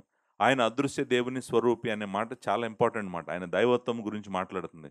సో, దేవుడు అదృశ్యుడు, ఆయన కనిపించడు. మనందరికీ తెలుసు దేవుడు అదృశ్యుడని. దేవుడు ఎందుకు అదృశ్యుడో కూడా మనందరికీ తెలుసు. ఎందుకంటే ఆయన పదార్థం కాదు కాబట్టి. ఆయన పదార్థం అయితే మన కంటితో చూడగలము. ఆయన పదార్థం కాదు, దేవుని వాక్యం చెప్తుంది ఆయన ఆత్మ అని. దేవుడు ఆత్మ కాబట్టి, ఆయన పదార్థం కాదు కాబట్టి మనం ఆయన చూడలేకపోతున్నాం. ఆయన అదృశ్యుడు. మరి ఈయన అదృశ్య దేవుని యొక్క స్వరూపి అంటే అర్థం ఏంటి? దేవుణ్ణి చూపిస్తున్నవాడని కదా! మరి ఎనకాల గనక తండ్రి యొక్క దైవత్వము ఈయన కలిగి లేకపోతే ఈయన ఆయన స్వరూపి ఎలా అవుతాడు? అదృశ్య దేవుని స్వరూపి అనే మాట అసలు ఈయనకి మనము ఎలా వాడగలము? సో, ఈయన దేవుణ్ణి ప్రత్యక్షపరుస్తున్నటువంటి అదృశ్య దేవుని యొక్క స్వరూపము కలిగి ఉన్నాడు. He is the copy. Is the exact copy of the father. తండ్రితో సమానుడు. ఆయనకున్నటువంటి దైవత్వం మొత్తము ఈయనకు ఉంది అని చెప్పేటువంటి వచనం. ఇక్కడ ఆది సంభూతుడు అనేటువంటి మాట గురించి నేను ఆల్రెడీ మాట్లాడాను. నేను ఈ మెసేజ్‌లోనే బిగినింగ్‌లో మాట్లాడాను కాబట్టి నేను ఇక్కడ మాట్లాడట్లేదు. మీరు దయచేసి కొలస్సీలకు రాసిన పత్రిక నేను చెప్పిన 48 వీడియోలు వినండి. 48 మెసేజెస్ వినండి. ఆది సంభూతుడు అనేటువంటి మాటకు అర్థం ఏంటో మీకు అర్థమవుతది. ఆయన శ్రేష్ఠుడు సర్వ సృష్టి మీద అధికారం కలిగినటువంటి వాడు, వారసుడు అనే అర్థము ప్రోటోటాకాస్‌కి ఇవ్వటం జరిగింది. నేను చూపించాను. ప్రూఫ్స్ కూడా చూపించాను. మీరు దయచేసి అది చూస్తే మీకు అర్థమవుతది. అంతేకాదు ఆయన రెండో అధ్యాయంలో ఈ మాట అంటాడు. రెండో అధ్యాయంలో అంటాడు 9వ వచనంలో, ఏలయనగా దేవత్వం యొక్క సర్వ పరిపూర్ణత శరీరముగా క్రీస్తునందు నివసించుచున్నది. ఈ వచనము ఒక్కటే చాలు. దేవుడు సంపూర్ణంగా, పరిపూర్ణంగా, శరీరంగా క్రీస్తులో నివసిస్తా ఉన్నాడు. ఆయన దేవత్వము మరి ఆయనలో దేవత్వము లేకపోతే, ఆయన తండ్రికి సమానుడు కాకపోతే, దేవత్వం యొక్క పరిపూర్ణత, సర్వ పరిపూర్ణత శరీరంగా క్రీస్తులో ఎలా నివసిస్తది? సో, నేను అందుకే కొలస్సీలకు రాసిన పత్రిక దయచేసి మీరు చదవండి. నేను చాలా డీటెయిల్డ్‌గా ప్రతి వర్సు ఎక్స్‌పోజిషన్ చేసుకుంటూ వెళ్ళాను. మీరు వాచ్ చేస్తే మీకు అర్థమవుతదనమాట. నెక్స్ట్ బుక్‌కొస్తున్నాను. నెక్స్ట్ బుక్కు హెబ్రీయులకు రాసిన పత్రిక మొదటి అధ్యాయము మొదటి వచనం నుండి 4వ వచనం వరకు. నేను ఈ వచనాలు చెప్తున్నప్పుడు, మాట్లాడుతున్నప్పుడు నాకు అనిపిస్తూ ఉందనమాట. అసలు ఏరియసు న్యూ టెస్టమెంట్ ఎక్కడైనా సీరియస్‌గా చదివాడా? ఏరియనిజము నమ్ముతున్నటువంటి వాళ్ళు న్యూ టెస్టమెంట్ సీరియస్‌గా చదివారా? న్యూ టెస్టమెంట్‌లో ఎంత క్లియర్‌గా సన్ ఆఫ్ గాడ్ ఎవరు, దేవుని కుమారుడు ఎవరు అని న్యూ టెస్టమెంట్ మరలా బోధిస్తూ వెళ్తుంటే, అపోస్తులు, ప్రవక్తలు బోధిస్తూ వెళ్తుంటే, ప్రభువు కూడా చెప్తూ వెళ్తుంటే, ఇవన్నీ కనపడకుండా అంటే ఏ వచనాలైతే ఆయన ఫంక్షనల్ సబార్డినేషన్ గురించి మాట్లాడుతున్నాడు, ఆ వచనాలను పట్టుకొని ఈయన తండ్రితో సమానుడు కాదు, నిత్యుడు కాదు అని మాట్లాడుతున్నాడంటే, నేను అనుకుంటాను ఇది ఒక రకమైన ఆత్మీయ గుడ్డితనమే. భయంకరమైన గుడ్డితనం, మనం బ్లైండ్‌నెస్ అనమాట. కనపడట్లేదు. ఆయన మహిమ ప్రకాశిస్తున్నా కూడా కనిపించట్లేదు. నేను అందుకే చెప్తున్నాను, ఎవరైతే క్రీస్తును దేవుడు కాదని, తండ్రితో సమానుడు కాదని, నిత్యుడు కాదని అంటారో వాళ్ళు ఇంకా రక్షించబడలేదు. వాళ్ళు అన్‌బిలీవర్స్. వాళ్ళు బిలీవర్స్ కాదు. వాళ్ళు క్రైస్తవులు కాదు. వాళ్ళు విశ్వాసులు కాదు. కాబట్టి అందుకే ఆళ్ళకు మనోనేత్రాలకు గుడ్డితనము ఈ యుగ సంబంధమైన దేవత కలుగు చేస్తుందని అవిశ్వాసులకే వాడాలి. నేను అందుకని అవిశ్వాసులకే వాడుతున్నాను. ఎందుకంటే వీళ్ళు విశ్వాసులు కాదు. క్రీస్తు యొక్క మహిమను చూడలేకపోతున్నారు. దేవుడు మరలా ఆయన మన ముందు పెట్టి చూడమని చెప్తున్నాడు. హెబ్రీయులకు రాసిన పత్రిక వచ్చినప్పుడు అసలు మనము తట్టుకోలేమనమాట. ఎవరు ఈయన అనేటువంటి, అంటే ఈయన దైవత్వం గురించి కానీ, ఈయన నిత్యత్వం గురించి కానీ మనం ఆలోచించినప్పుడు అంటాడు, పూర్వకాలంలో దేవుడు నానా విధములుగా, నానా సమయంలో మరి మన పితరుల ద్వారా మాట్లాడాడు, ప్రవక్తల ద్వారా పితరులతో మాట్లాడాడు. కానీ అంత్యకాలములలో దేవుడు తన కుమారుడి ద్వారానే మాట్లాడాడని చెప్తూ ఆయన కుమారుడిని వివరిస్తాడు, ఇక్కడ వర్ణిస్తాడు. నిజానికి మొదటి అధ్యాయం మొత్తం కూడా క్రీస్తు దైవత్వం గురించి మాట్లాడుతున్నటువంటి అధ్యాయమే. నాకు సమయం ఉంటే హెబ్రీయులకు రాసిన పత్రిక మొదటి అధ్యాయం మొత్తం ఎక్స్‌పోజిషన్ చేసినప్పుడు మనకు తండ్రి అయిన దేవుడు కుమారుడు గురించి ఏం చెప్పాలనుకుంటున్నాడు అనేటువంటిది మనకు అర్థమవుతుందనమాట. ఇక్కడ 3 రిలేషన్‌షిప్స్ గురించి మాట్లాడతాడు. ఏమంటాడంటే, కుమారుడికి సృష్టికి ఉన్న సంబంధం మాట్లాడతాడు. కుమారుడికి తండ్రికి ఉన్న సంబంధం మాట్లాడతాడు. కుమారుడికి మనకి ఉన్న సంబంధం గురించి మాట్లాడతాడు. కుమారుడికి సృష్టికి ఉన్న సంబంధం గురించి మాట్లాడుతూ, ఈయన సృష్టికర్త, అంతేకాదు ఈ సృష్టి మొత్తాన్ని నిర్వహిస్తున్నటువంటి వాడు ఆయనే, అంతేకాదు ఈ సృష్టికి వారసుడు ఆయనే. సృష్టిని చేసినవాడు ఆయనే, సృష్టిని ఈరోజు పట్టుకొని జాగ్రత్తగా నడిపిస్తున్నవాడు ఆయనే, ఈ సృష్టిని మరలా తను వారసుడిగా పొందబోతున్నటువంటి వాడు ఆయన అని సృష్టి గురించి మాట్లాడతాడు. కానీ తండ్రి గురించి వచ్చినప్పుడు, తండ్రికి కుమారుడికున్న రిలేషన్షిప్ ఏంటనే కదా ఏరియాస్కి అర్థం కాలేదు. ఏరియనిజం బోధించే వాళ్ళకి అర్థం కావట్లేదు తండ్రికి కుమారుడికున్న సంబంధం ఏంటనే కదా. ఇదిగోండి ఇక్కడ చెప్తున్నాడు, తండ్రికి కుమారుడికున్న సంబంధము ఏంటి అనేటువంటిది. ఏంటి తండ్రికి కుమారుడికున్నటువంటి సంబంధము? ఆయన గురించి చెప్తాడు, ఆయన దేవుని మహిమ యొక్క తేజస్సు అని అన్నాడు. దేవుని మహిమ యొక్క తేజస్సు అనేటువంటి మాట ఇంపార్టెంట్ మాట. ఎందుకంటే దేవుడు ఏమై ఉన్నాడో ఆయన లక్షణాలన్నిటిలో నుండి బయటికి వచ్చేటువంటి దాన్నే మనం మహిమ అంటాం. గ్లోరీ అంటే అర్థం ఏంటంటే దేవుని లక్షణాలన్నిటి యొక్క సమ్మేళనంలో నుంచి కలిగేటువంటి ఆ గ్లోరీని, ఆ వెలుగును మనము మహిమ అంటాము. ఈయనంటాడు ఆయన దేవుని మహిమ యొక్క తేజస్సు అని అన్నాడు. చూడండి, చంద్రుడిని మీకు చూపించి నేను, చంద్రుడు చూడండి ఎంత ప్రకాశమానంగా వెలిగిపోతా ఉన్నాడో, సూర్యుడి కన్నా బాగా వెలిగిపోతా ఉన్నాడు అన్నాను అనుకోండి, మీరు వెంటనే నన్ను చూసి అంటారు, సూర్యుడి కన్నా బాగా ఎలా వెలిగిపోతాడండి ఆయన? అంత వెలుగు లేదు ఆయనలో అంటారు, అంత తేజస్సు లేదు అంటారు. అవును, తేజస్సు చంద్రుడు ఎంత ఇవ్వగలడో అంతే ఇవ్వగలడు. సూర్యుడు ఎంత ఇవ్వగలడంటే, సూర్యుడు ఎవరై ఉన్నాడో దాంట్లో నుంచి ఆయన తేజస్సు బయటకు వస్తుందన్నమాట. సూర్యుడు మహాప్రకాశమానమైనటువంటి వెలుగును ఎందుకు ఇవ్వగలుగుతున్నాడు? ఆ తేజస్సుని మనకు ఎందుకు ఇవ్వగలుగుతున్నాడంటే ఆయన నిజంగా సూర్యుడు కాబట్టి. అలానే కుమారుడు గూడా తండ్రి యొక్క మహిమ యొక్క తేజస్సు అని మనం చెప్పినప్పుడు, ఆయన తండ్రి సమానుడు కాకపోతే, తండ్రి మహిమ యొక్క తేజస్సును సంపూర్ణంగా మనకెలా చూపించగలడు? సో, ఇది మనం అర్థం జేసుకోవాలి. అంటే అర్థం ఏంటంటే, ఈయన తండ్రితో సమానుడు అని చెప్తుంది. నిజానికి నెక్స్ట్ మాట దీన్ని కన్ఫర్మ్ జేస్తుంది. ఏమని కన్ఫర్మ్ జేస్తుంది చూడండి. ఏమంటాడంటే, ఆయన తండ్రి మహిమ యొక్క తేజస్సు మాత్రమే కాదంట, ఆయన తత్వము యొక్క మూర్తిమంతమునై ఉండి అన్నాడు. ఆయన తత్వము అంటే మనందరికీ తెలుసు. దేవుని యొక్క నేచర్. నిజానికి నైసియా విశ్వాస ప్రమాణము ఈ వచనానికి ఆధారం చేసుకొని చెప్పింది. ఆయన తండ్రితో సమానుడు అనేటువంటిది. Same nature. తండ్రికి ఏ స్వభావం ఉందో కుమారుడికి ఆ స్వభావం ఉంది. తండ్రికి ఏ తత్వం ఉందో కుమారుడికి ఆ తత్వం ఉంది. ఇక్కడ ఏమని అంటున్నాడంటే, తండ్రి యొక్క తత్వం యొక్క మూర్తిమంతమునై ఉండి. అంటే మూర్తి అనేటువంటి మాట కాపీ అనండి. కాపీ లేకపోతే ఎగ్జాక్ట్ కాపీ, ఎగ్జాక్ట్ ఇంప్రింట్ అనేటువంటి మాట, ఎగ్జాక్ట్ రిప్రజెంటేషన్. సో, అంటే తండ్రి యొక్క స్వభావమును, తండ్రి యొక్క తత్వము మొత్తము కలిగి ఉన్నటువంటి కాపీ ఈయన అనేటువంటిది. సో, తండ్రిలో మొక్క కాదు ఈయన. తండ్రిలో నుంచి వచ్చిన మొక్క కాదు ఈయన. లేకపోతే తండ్రి చేసినటువంటి సృష్టి కూడా కాదు. ఈయన తండ్రి యొక్క తత్వము యొక్క మూర్తిమంతం. మూర్తి అనేటువంటి మాట మనం సహజంగా విగ్రహానికి వాడతాం, ప్రతిమకు వాడతాము. సో, అంటే ప్రతిమ అనేటువంటిది యాక్చువల్ పర్సన్‌ని చూపిస్తదనమాట. కాపీ అనమాట. యాక్చువల్ పర్సన్ యొక్క కాపీ అనమాట. సో, దగ్గర ఈయన మాట్లాడుతున్నటువంటి మాట ఏంటంటే, తండ్రి తత్వం యొక్క మూర్తిమంతము అంటే అర్థము, తండ్రిని ఎగ్జాక్ట్‌గా తండ్రి స్వభావమును, నేచర్‌ను, సబ్‌స్టెన్స్ మొత్తం గూడా ఈయనలో ఉంది గాబట్టే, ఆయన తత్వం యొక్క మూర్తిమంతునై ఉన్నాడు. He is the exact copy, exact representation of the father. I think నేను అనుకుంటాను ఈ 10 పుస్తకాలు గూడా చూపించాల్సిన అవసరం లేదు. హెబ్రీయులకు రాసిన పత్రిక మొదటి 4 వచనాలు, మొదటి అధ్యాయం మొదటి 4 వచనాలు గనక ఎక్స్‌పోజిషన్ జేశామంటే, మనము ఈయన తండ్రితో సమానుడని అర్థమవుతది. అంతేకాదు ఈయన నిత్యుడు అని గూడా మనకు అర్థమవుతది. నిజానికి మీరు ముందుకు వెళ్తే మనము అదే చూస్తామనమాట. కుమారుడు గురించి మాట్లాడుతూ, ఆ కుమారుడు ఎవరు? కుమారుని గూర్చయితే 8వ వచనం అంటది, కుమారుని గూర్చయితే దేవాని సింహాసనము నిరంతరము నిలుచును. నీ రాజదండము న్యాయార్థమైనది అని మాట్లాడుతూ 10వ వచనంలో అంటాడు, కుమారుడు గురించి నీవు ఆదియందు భూమికి పునాది వేసితివి, ఆకాశంలో నీ చేతి పనులే. నువ్వు సృష్టికర్తవని ఆరాధిస్తా ఉన్నాడు. నిత్యము నిలిచినటువంటి వాడు అని ఆరాధిస్తా ఉన్నారు. సో, దేవదూతలకు కాదు, తన కుమారుడికి ఆ ఆధిక్యత, ఘనత దేవుడిచ్చాడు అని చెప్పి హెబ్రీయులకు రాసిన పత్రిక చెప్తా ఉందన్నమాట. దీంతో నెక్స్ట్ బుక్‌కి వెళ్దాము. మనము ఇప్పటికి 5 పుస్తకాలు చూసాము న్యూ టెస్ట్‌మెంట్‌లో. 6వ పుస్తకము పేతురు రాసిన మొదటి పత్రిక. 6వ పుస్తకము పేతురు రాసిన మొదటి పత్రిక. ఈ మొదటి పత్రికలో నాకు ప్రాముఖ్యంగా, అంటే నేను పేతురు రాసిన మొదటి పత్రిక, పేతురు రాసిన రెండో పత్రిక మొత్తము సీక్వెన్షియల్ ఎక్స్‌పోజిషన్ చేశాను. ప్రతి వచనము, ప్రతి పదము చెప్పాను. చాలా సంవత్సరాలు చెప్పాను. చెప్తున్నప్పుడు నాకు మరలా కనిపించినటువంటి సత్యం ఏంటంటే, ఓహ్! లార్డ్ జీసస్ క్రైస్టే యెహోవా అని నేను చూడగలిగాను. మరలా చూడగలిగాను ఈ పుస్తకంలో. అందుకని నేను ఒక మెసేజ్ చెప్పాను. క్రీస్తే యెహోవా అనేటువంటి మెసేజ్ ఒకటి చెప్పాను.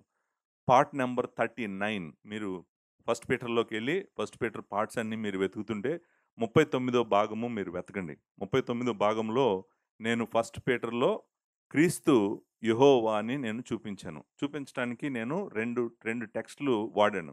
ఒకటి కీర్తనల గ్రంథం 34వ అధ్యాయము. రెండోది యెషయా గ్రంథం 8వ అధ్యాయం.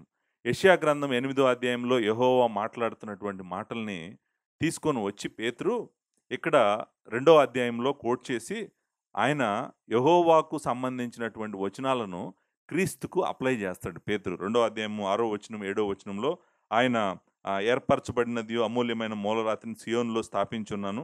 ఆయన యందు విశ్వాసం ఉంచువాడు ఏమాత్రము సిగ్గుపడడని, ఆయన అమూల్యమైన వాడని, విశ్వసింపని వారికైతే ఇల్లు కట్టువారు ఏ రాతిని నిషేధించిరో అదే మూలకు తలరాయి అనేటువంటి ఈ వచనాలు యెషయా గ్రంథము 8వ అధ్యాయము 12-14 వరకు ఉన్న వచనాల్లో వస్తున్నాయి.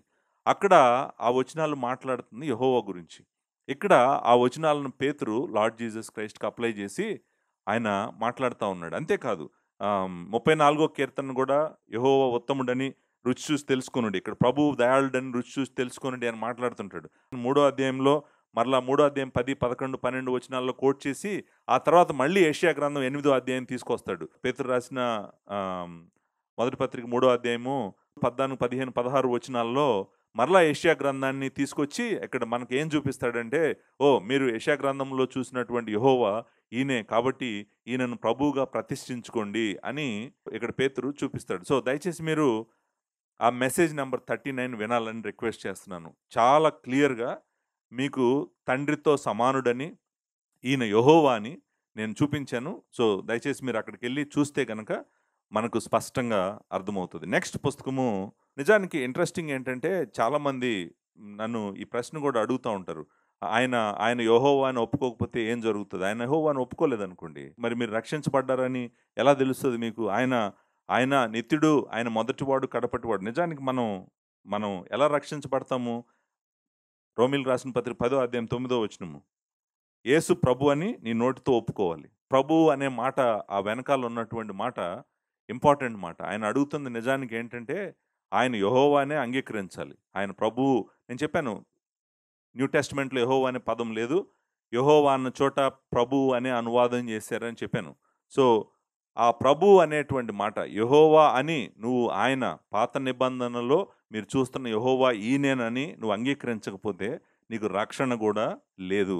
సో దీంతో నేను నెక్స్ట్ బుక్‌లోకి వస్తున్నాను. Next book second Peter.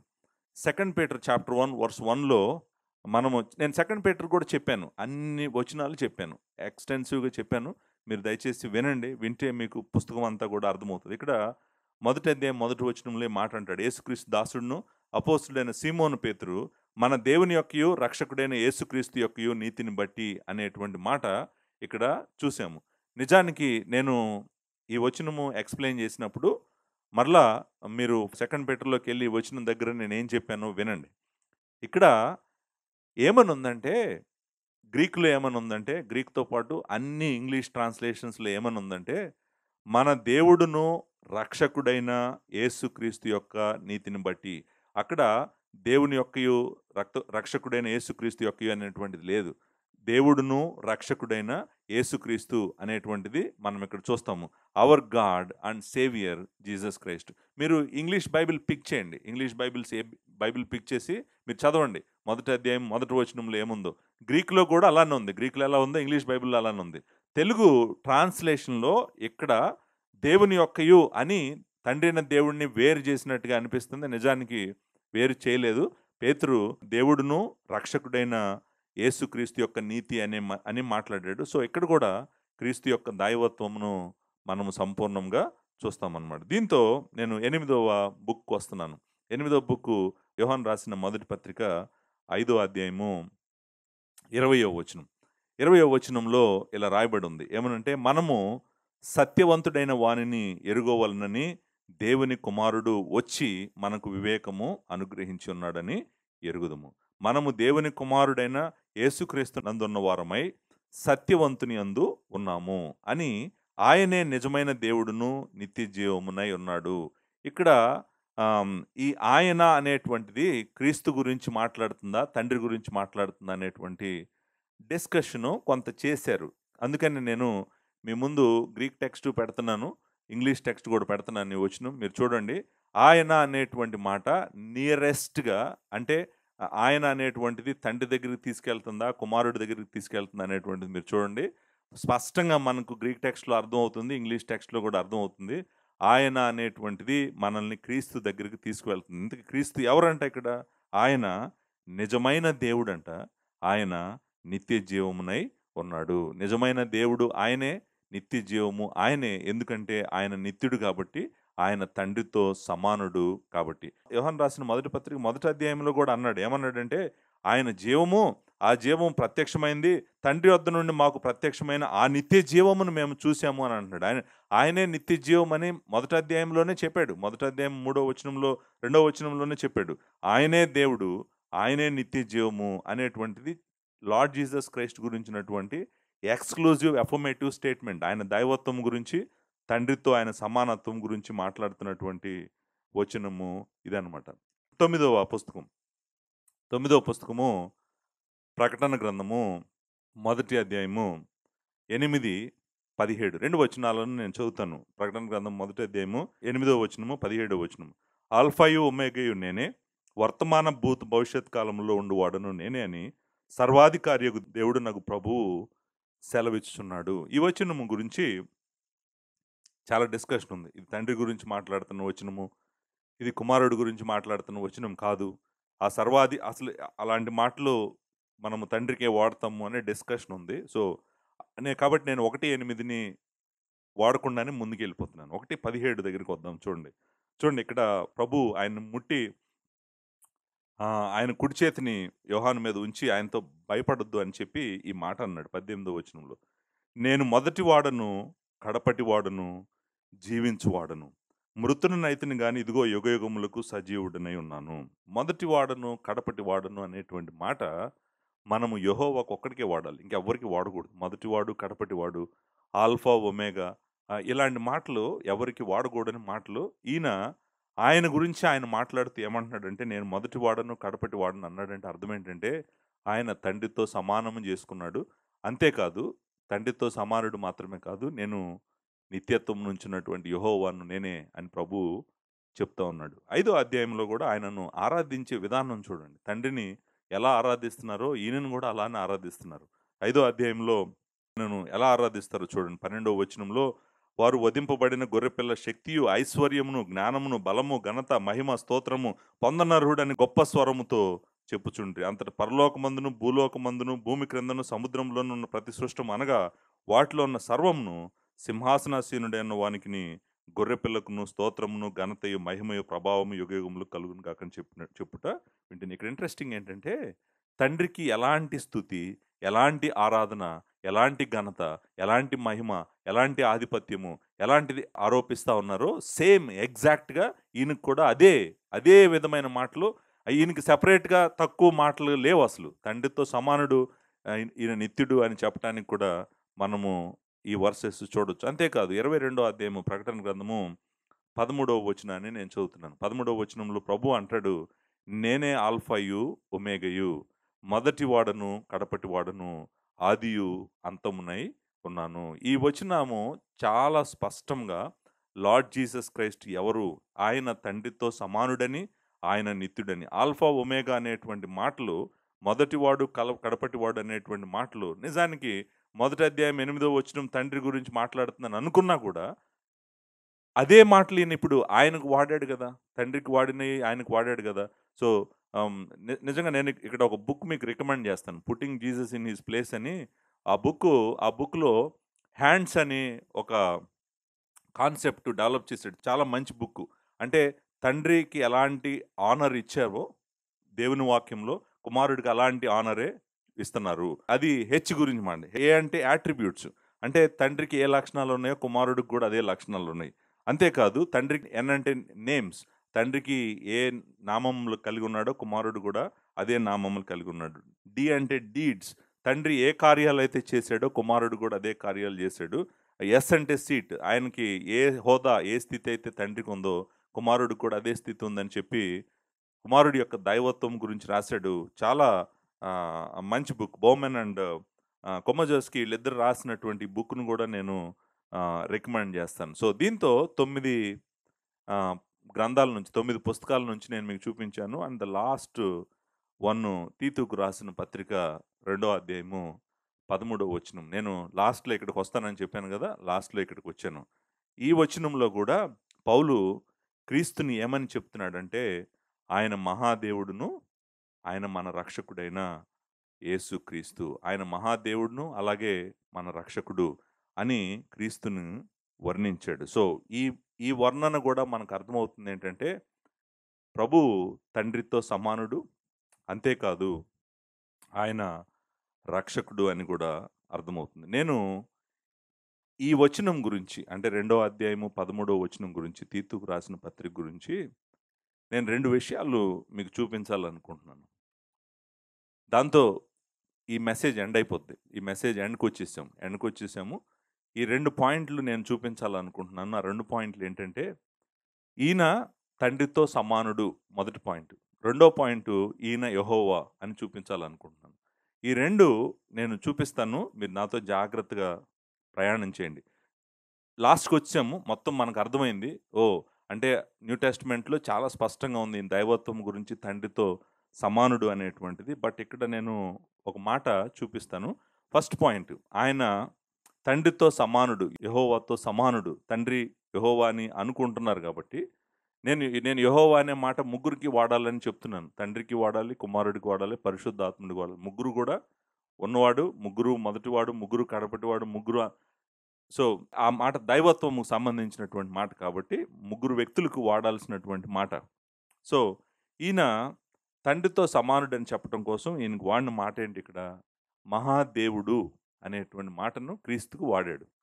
మహాదేవుడు అనే మాట క్రీస్తుకు వాడకూడదని పౌలుకు తెలీదా?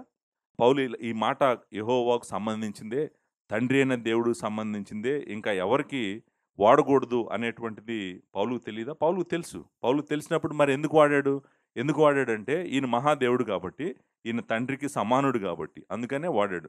ద్వితీయోపదేశ కాండము 10వ అధ్యాయంలో 10వ అధ్యాయము 17వ వచనంలో ఈ మాట చదువుతాం. ఏలయనగా నీ దేవుడైన యెహోవా పరమదేవుడును పరమ ప్రభువునై ఉన్నాడు. ఆయనే మహాదేవుడు అనే మాట వాడతాడనమాట. మోషే అంటాడు ఆయనే మహాదేవుడు. మహాదేవుడు అనేటువంటిది మనము పాత నిబంధన గ్రంథంలో చాలా సార్లు చూస్తాము.